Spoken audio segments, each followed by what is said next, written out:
मरीज के बेड की चादर और ड्रॉ शीट को मरीज को बिस्तर से हटाए बिना बदलने को ऑक्यूपाइड बेड मेकिंग कहते हैं। जब घर पर किसी प्रियजन की देखभाल करते हैं तब रोजाना उनका बिस्तर बदलना चाहिए जिससे उन्हें एक स्वच्छ वातावरण मिल सके।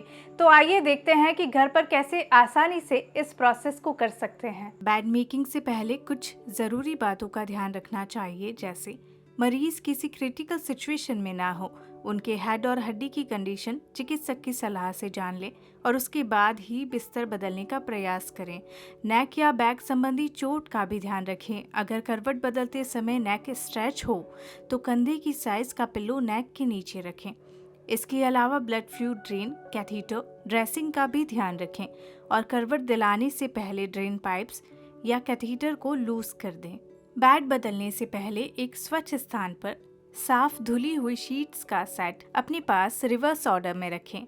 सबसे पहले बॉटम शीट, इसके बाद ड्रॉ शीट या प्लास्टिक शीट और उसके बाद पिलो और एंड में टॉप शीट रखें। इससे बेड मेकिंग का प्रोसेस आसान होगा।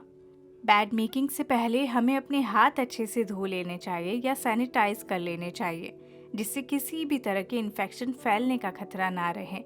अपने हाथों को सैनिटाइज इस तरह से करें। तो हमें सैनिटाइज़र को भी उसी तरह से करना है जैसे हम हैंड वॉश करते हैं। हाथ में थोड़ा सा सैनिटाइज़र लेंगे and then will do the process with Suman के। सुमन मतलब एस मतलब सीधा, देन उल्टा, देन मुट्ठी, देन अंगूठा, नाखून एंड कलाई, दैट इज सुमन के। इससे इस टाइम तक हमारे हाथ से जो सैनिटाइज़र है वो भी उड़ जाएगा और हमारे हाथ साफ़ हो जाएंगे हम आगे की क्लीन प्रोसेस करने के लिए। अब आप मरीज का बिस्तर बदलने के लिए पूरी तरह से तैयार हैं। सबसे पहले मरीज को बेड की एक तरफ आराम से करवट दिलाते हुए लिटा देंगे। ध्यान रहे ऐसा करते हुए उनके कपड़ों का भी ख्याल रखें जिससे उन्हें किसी तरह की असहजता न हो। अगर आप अकेले हैं तो तकिया रखकर पेशेंट को सपोर्ट दे सकते हैं जिससे गिरने का डर ना रहे। अब सबसे पहले हम पुरानी बेडशीट को कॉर्नर से निकालकर रोल करते हुए पेशेंट की बैक तक ले जाएंगे। अब बेड को क्लीन करने के बाद क्लीन बॉटम शीट को बिछाना शुरू करेंगे। इसके ऊपर क्लीन ड्राई शीट भी बिछाएंगे जो पेशेंट के शोल्डर से नी के ऊपर तक रहेगी। इसके बाद पेशेंट को आराम से करवट दिलाते हुए क्लीन साइड ले आएंगे। जब पेशेंट को अपनी तरफ करवट दिलाएंगे तो ऑटोमेटिक वो क्लीन साइड में आ जाएंगे और गंदी शीट्स दूसरी तरफ रह जाएगी। सबसे पहले गंदी बेडशीट को निकालकर फोल्ड कर देंगे। इसके बाद गंदी शीट्स को लॉन्ड्री बैग में ही रखें, इधर उधर ना रखें। अब दूसरी तरफ क्लीन बेडशीट और साथ में ड्रॉ शीट को बिछाएंगे। शीट्स को गद्दे के नीचे दबाएंगे जिससे सिलवट ना रहे।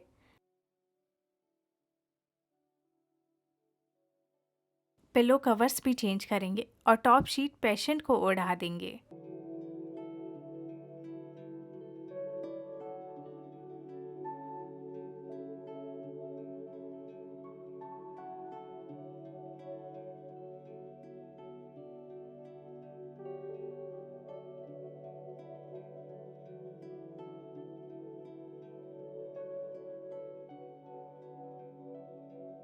कल्पना, ऐसा देखा ना हमने कितने आसानी से बिस्तर बदला है। ये हम अगर सिस्टमेटिकली करते हैं हर चीज़ तो और बहुत आसानी से जो है हम बिस्तर बदल सकते हैं। बिस्तर बदलने से इनको भी इतना अच्छा लगेगा क्योंकि साफ़ सुथरा हमें साफ़ में रहना अच्छा लगता है तो इनको भी अच्छा लगेगा। और जो होने वाले जो गीले से गंदगी से होने वाले जो घाव है, इन्फेक्शन है, उनसे भी उनको बचाया जा सकता है।